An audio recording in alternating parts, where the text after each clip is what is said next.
this is Megan's Minutes. Today I would like to do an on-the-shelf episode about language activities. I'd like to start with some spoken language activities, specifically enrichment of vocabulary. Enrichment of the vocabulary is exactly that. You just want to be giving your child lots of detailed, rich language. So by giving them a lot of detailed language, then you're going to enrich their vocabulary, but that's also going to help them classify and sort their environments. It's going to help them gain self-confidence in their language. It's going to help them refine their auditory memory, and it will also help them prepare for further studies, so that maybe it will spark their interest in something else that they want to learn more about.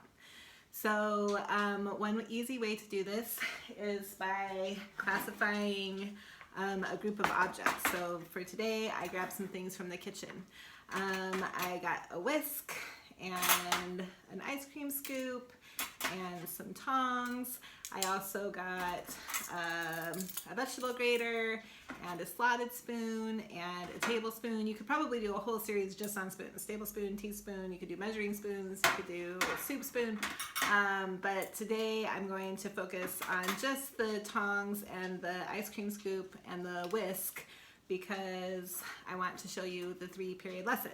The 3-period lesson is how we introduce all new vocabulary. We love our threes in Montessori, and the 3-period lesson is how we introduce language. So for any sort of enrichment of vocabulary lesson, if we're doing language cards, if we're doing sandpaper letters or sandpaper numbers, any new vocabulary, we always use the 3-period lesson. So the 3-period lesson goes like this. The first period is just you stating the name of the object. So this is a whisk. This is an ice cream scoop. These are tongs. The second period is playing a game. So you would invite your child to play with you with this language. So I would say, point to the ice cream scoop. Point to the tongs. Hand me the whisk. Put the whisk over there. Take the ice cream scoop over to the table. Bring me the tongs. Whatever, you can just keep playing different kind of movement and activity with this. If your child brings you the wrong thing, so say I say, hand me the whisk, and they hand me the tongs, I'm just going to tell them what they did. You handed me the tongs. I was hoping for the whisk. Can you put the tongs here? Please hand me the whisk. Okay, so you're just going to keep playing and get lots of repetition in there, and then when you think that they've got it, then you'll move on to the third period, which is when they will give the language back to you. So then at that point, you're like, what is this? And hopefully they say whisk. If they say tongs, that just means you need to do the second period longer. So, but for today, I'd be like, oh, this is the whisk. What is this? The tongs. What is this? The ice cream scoop. And so we can just keep playing that game until they're confident with that language. And then of course they might play restaurant or kitchen or whatever, and that's totally fine too, but it's a nice way to get in some enrichment of vocabulary. I really love to use index cards. You don't have to use index cards. You could use any paper and just cut it up, but I like index cards because they're already cut for you, and they have like that nice kind of cardstocky, harder material. But anyway, another thing that you can do with your child is start classifying the environment. So you can make a lot of different lists. I started writing down things that are just furniture, things that you would see around your house. So you could help your child create this list. So I have rug, table, chair, but you could do this for any kinds of all of the furniture in your house. You could do it for parts of the room like door, wall, ceiling, window.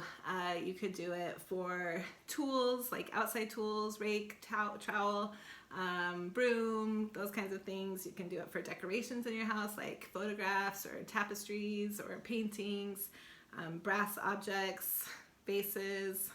You get the idea.